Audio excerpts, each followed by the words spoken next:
Welcome in the latest episode of 5 on the Floor on the 5 Reasons Sports Network. Thanks for finding us on your favorite podcast app. We're also on Dash Radio. Download the Dash Radio app for free. Search for Nothing But Net. You'll find us there every night at 7 p.m. Also, my new show on OnsideRadio.com every day from 10 to 12. New segment.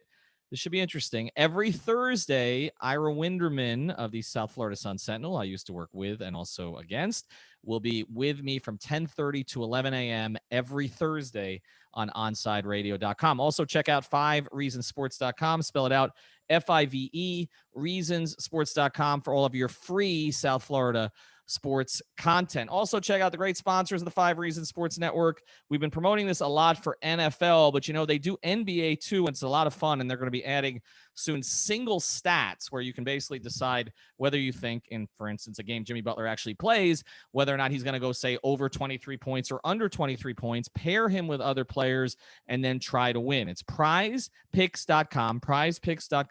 Use the promo code 5 for all kinds of great bonuses. They got terrific promotions, but make sure you use that code. One of their promotions is you get a 100% match on your first deposit up to $100. Prize Picks truly is daily fantasy simplified. You can make these picks literally on your phone in like 2 minutes, and then it gives you more interest in actually watching the game. This is the place to go for your daily fantasy. It's prizepicks.com, the promo code 5, NBA, NFL, and everything else. And now, tonight's episode.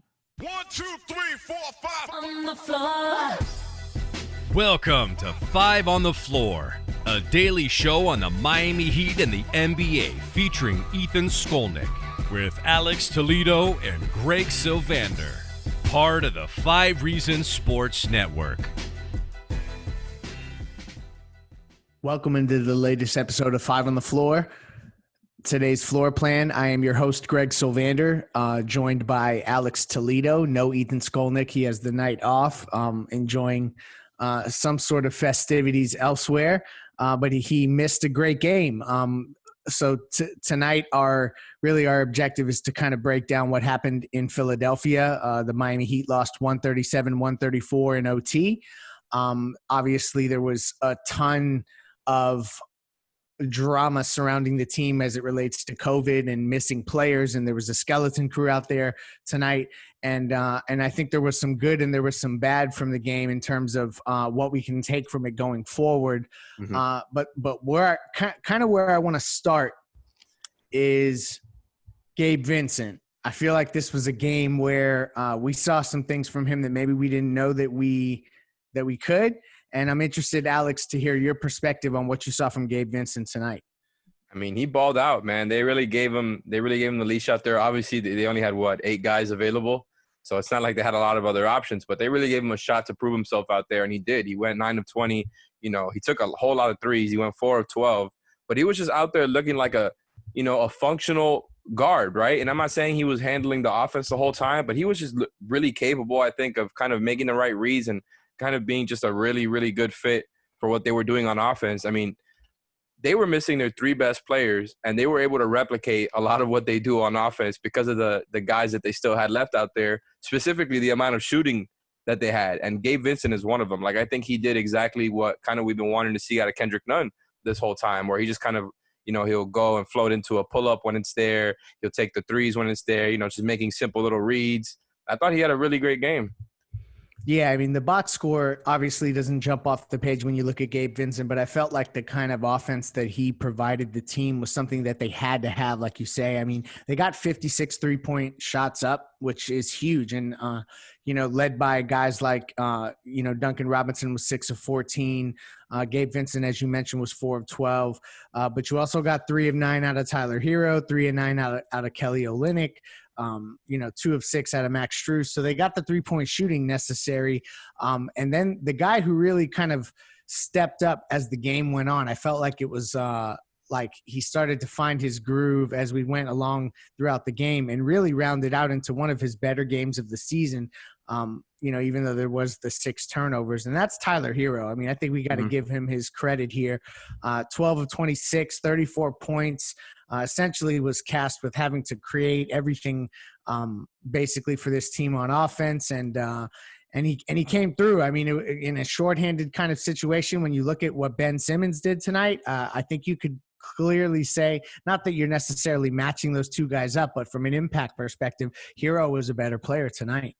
Yeah, I mean, first of all, Ben Simmons, looking at the box score now, he only ended up taking 2 shots in the 32 minutes he was out there, which is obviously we know he impacts the game in a bunch of other ways. But I thought that was funny. Meanwhile, you got Tyler Herro, like you said, doing everything for the Heat's offense on a team missing their 3 best players.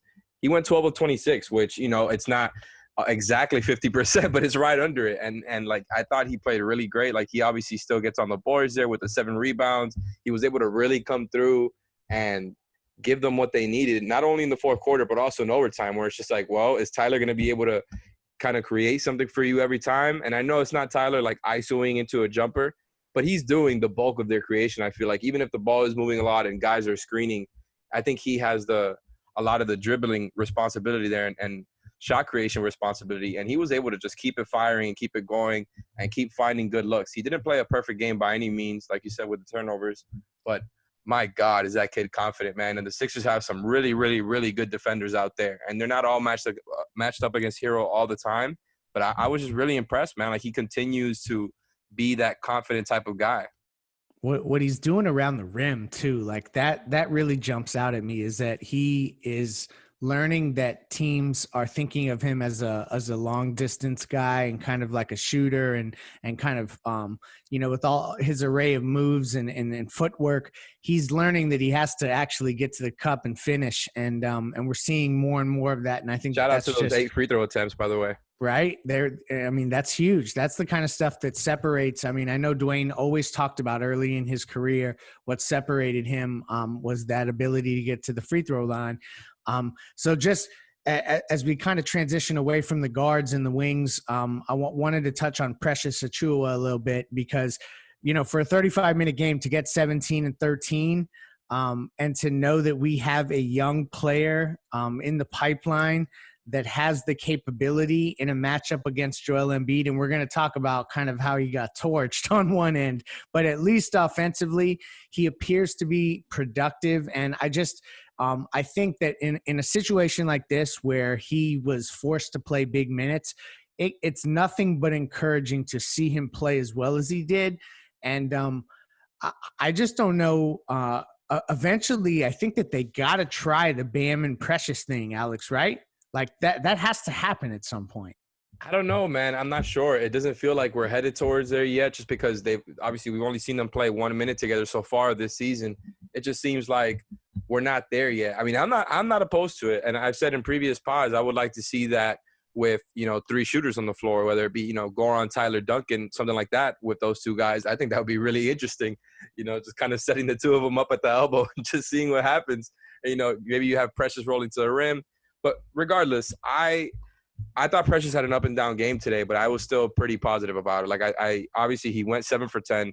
The guy just has a crazy motor with the rebounding, where as much as the size advantage Embiid has, which was, extremely obvious throughout multiple points throughout this game, that there's a huge size advantage there. Precious just keeps going. He just keeps going, looking for the rebounds, going for the loose balls. The guy is everywhere. And I think, like, one of the things that's probably for me the most intriguing thing about him is his defensive potential. We talked multiple times about whether he can switch out onto other guys, being able to guard 5s really well, 4s really well, 3s really well whenever he's given the opportunity. And we could talk about the Embiid matchup, because I thought he did a good job as far as actually trying to stick to that game plan of, packing the paint. But, man, there's only so much he can do. Like, he had a couple of defensive lapses on there that were his fault. But I feel like for the most part, like, he pretty much did what he could, right? Yeah, no, he just went up against the monster. I mean, this is the thing with Joel Embiid. Like, when you see him play the way he did tonight, that's what like, when you look around the league, there's only like 3 or 4 or 5 guys that can do the kind of stuff that he did tonight. And the way that he does it, and as dominant as he is, I really think that that's like the upside with Joel Embiid that is so intriguing. When Heat fans, like, just we've talked about in the past, like, would you trade Bam for Joel Embiid? And the argument is made is that Embiid can do this kind of stuff from an offensive perspective because he had everything going. He didn't have the 3-point shot going, but basically everything else. I thought he was particularly active defensively. Go ahead, Alex. No, I mean, I was just going to say also with the jumper, like, Precious did a good job trying to, absorb that contact so Precious couldn't drive, and then you would see him take that little step back mid-range jumper that he loves to take. And I think that was a good sign, again, from Precious that he just kind of kept him out of the block as much as he could. But, again, there's only so much he can do when, he's getting into that. And, look, I'm gonna pose a question here. Would Joel Embiid have done this with Bam, matched up on him 30, 35 minutes a game? I wouldn't think so. But I do agree that Embiid is still that type of talent. Like, I think, in my opinion, Jokic is the best center in the league. And then right after that, it's between Embiid and Bam. I would probably give the edge to Embiid just because he's more of a complete, offensive player. Like, he's just got so many more years ahead of him as far as the skills. And I don't think Bam is there yet. But I do think this would have been a different game if it wasn't just Precious and Silva guarding Embiid the whole time. I do love the effort from the whole team defensively, though. Like, they really stuck to that game plan really, really well. Like, they look like a veteran team out there on defense, even though they did give up 137. I just thought that they really stuck to the game plan well once they figured out to, really trap Embiid inside the arc. Yeah, and another thing that jumped out to me was that this was the second time in a row. So we're going back to the Celtics game and now this game, that a small white player that I did not know existed prior to the game beginning hit a dagger of a shot. So I wanted to at least acknowledge this person. Is he their Max Strus? Right? He's their Max Strus. Dakota Mathias, how do you say his last name? I think they said Dakota Matthias. Matthias, there we go. Point guard, number 33. He hit a huge shot late. I think it was the only shot he hit. I'm not looking at the box score now, but I'm pretty sure it was.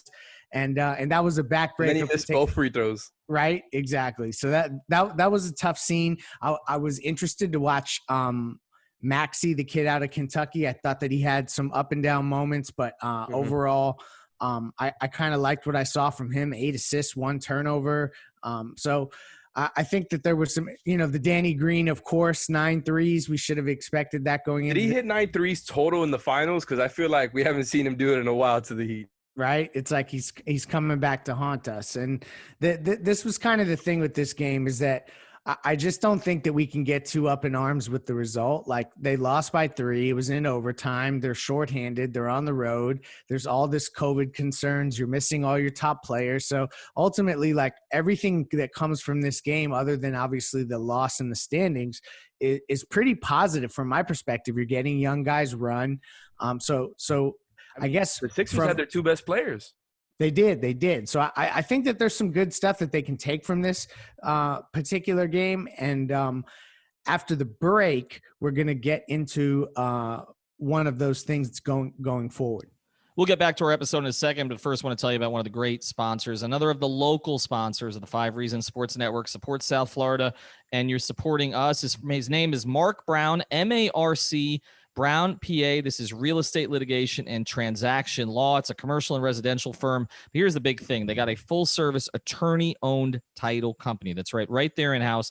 $295 closing fee on all refinances and purchases when mentioning 5 Reasons. That's right, $295 closing fee on all refinances and purchases when mentioning 5 Reasons. They handle evictions for landlords and tenants, and they offer flat fee evictions. Practicing for nearly 15 years, the best way to reach him, you can call the office at 954-566-5678, 954-566-5678. The website is markbrownpa.com, marcbrownpa.com, or you can email Mark directly. Great guy. Run into him at Dolphins games when you can actually go to Dolphins games. marc@marcbrownpa.com. And now back to the episode. Okay, back here on 5 on the Floor. So let's spend a little bit of time slandering Ben Simmons, because why the hell are we going to do a Philly-Miami podcast and not spend a little bit of time doing that? So, Buddy got outplayed by Gabe Vincent. We're going to go ahead and put that out there. 5 points, 2 of 2. I mean, 12 assists, yeah, that's great, but 6 turnovers, so we're not loving that 2-to-1 assist to turnover ratio. I'm loving it. He fouled out. I mean, like, no matter what, even though as good as Embiid looked and Danny Green hit those shots that he did, and I know that they're missing guys, and ultimately, like, until you see Tobias and Seth Curry, this isn't a complete team, and the Heat were incomplete as well. But just looking at what Embiid and Simmons look like together as a duo, I still don't know how this Philly thing's going to really work. Yes, their record is good, and I think it'll continue to be good, but I don't see that as being a fit that's going to work. Yeah, man. I still think, like we said in other podcasts, like, the team makes a little bit more sense now with what they're trying to do, but ultimately they're just trying to fit together like two guys that just don't work that well together. And I think, like, you can win games with it, but it just seems like a team that's always going to be limited, especially in the playoffs. Like, once again, we saw something that doesn't happen too much in the regular season. The Spo put on a complete defensive game plan for a guy, and you could do it versus Embiid because they don't have that many shooters that can actually kill you. And when you get a game like tonight, what you got from Danny Green, it still didn't look like that great. Like, you would think that's when the Embiid and Simmons thing would look just awesome. I mean, Simmons was pretty much a non-factor. Like, he obviously, like I said, impacts the game in other ways. He'll get you 12 or 6. He's a great rebounder, great defender. But he could just really find a way to feel like, oh, yeah, I forgot he was playing. And I still think it's going to be a weird fit for them, especially in the playoffs. Like, I think a lot of teams are still going to be able to really, really, cover the paint on defense and force those other guys to shoot, because Danny Green's not going to hit 9 threes every game. And by the way, he took 21. which is definitely ridiculous. It's not going to happen in every game. But I also wanted to ask you about how you felt about the Heat in the fourth quarter and overtime, because I thought they looked really competent and poised in that end. Yeah, no, I did too. I really didn't walk away from this game feeling very negative. I mean, there were moments obviously where they could have seized the game and closed it out, and there were moments that they gave up opportunities, but ultimately, I felt like they made plays down the stretch. The execution was good when you are taking into consideration the young guys that are having to make decisions, players that have not been put in the positions that they are, like coming through. I mean, even the Chris Silva minutes, like this is going to sound funny, but like you didn't have any other big body to go against Embiid, and for him to come in and get 8 rebounds and 4 assists, at least he was active. Hey, he tries. He really tries. So, I mean, I felt like down the stretch, they did the best they could. Precious had to check back in when Silva fouled out, and you do as good a job as you can, but I don't really know, like, this is, and it's funny, you've kind of beat me to the punch about what I was going to ask you as we close up here, is like, what adjustments would you make in this unique scenario where you're playing the same exact team, which by all indications, we're not going to get any additions to the roster on either side, I don't think. So I think it's going to be the same cast of characters when they play again. And so I'm interested, like, did anything jump off the page to you as an adjustment that maybe the Heat could make, that Spoelstra could make, that the team could make, that they would do differently? Because as I kind of scan over the box score, but also think back through the game, I kind of feel like every avenue was exhausted.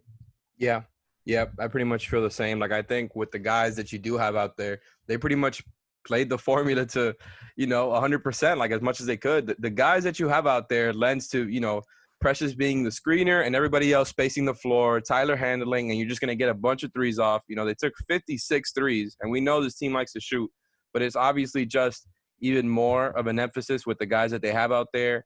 And then you talk about what they did on defense and the game plan. I think they upped it a little bit starting around the second quarter.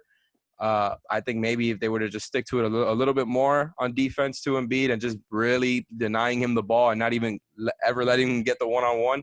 But even that's like nitpicking stuff, and that's stuff that usually gets thrown out in the playoffs. I just think it's really tough for Precious and Silva, who really are trying their asses off against Embiid, but it's just a mismatch. It just is. Like, Precious is really strong for a rookie, but he doesn't compare to Embiid, right? And I think that's the type of stuff where, yeah, you're going to have to send help every time, because the one-on-one matchup is either going to lend to free throws. And, Precious got some stops when it was one-on-one. There was a couple impressive ones there, but it's just a gamble that you don't want to take. I just think they're going to need another three-point explosion, another game where, their defensive intensity is as high as it was tonight, and hopefully the ball bounces their way this time and they don't get beat by Dakota Mathias and 9 Danny Green threes.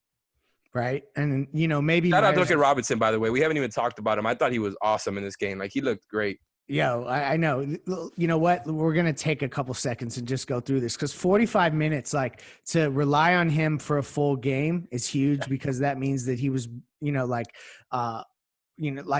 know you kind of had to play him no matter what, but at least he was holding his own on the defensive end. 26 points, 8 of 18. I mean, he didn't do much else, but he really did what you had to have him do, and that's shoot 6 for 14 from 3.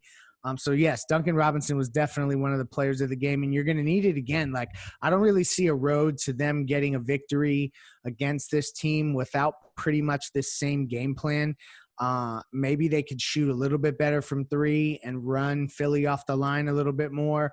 But free throw shooting was equal. Rebounding was relatively equal. I mean, they were out rebounded by 6. So there's not a ton to clean up. Yeah. So I feel like it's going to be another Herculean effort that they're going to need. And another 34 to Tyler Herro sounds like a tough task. So I'm not feeling Duncan, man, both coming through like big shot after big shot. Like, it was great to see them because how many wins do you think if this was our starting lineup for the rest of the season and barring no injuries, how many games do you think this team could win that started tonight? This starting lineup?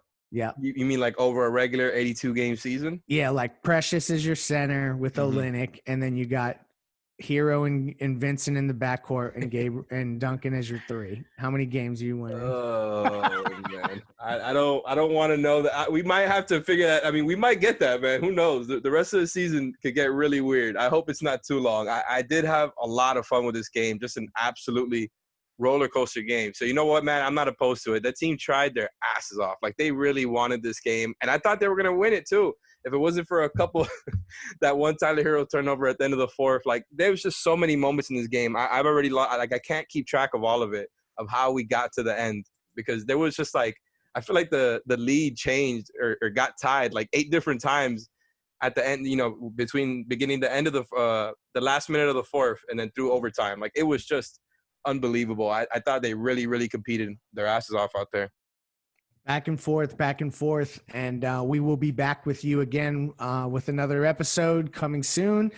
Thank you for joining us. And hopefully next time you hear us, we'll be talking about a Miami Heat victory. Thank you for listening to the 5 on the Floor on the 5 Regional Sports Network.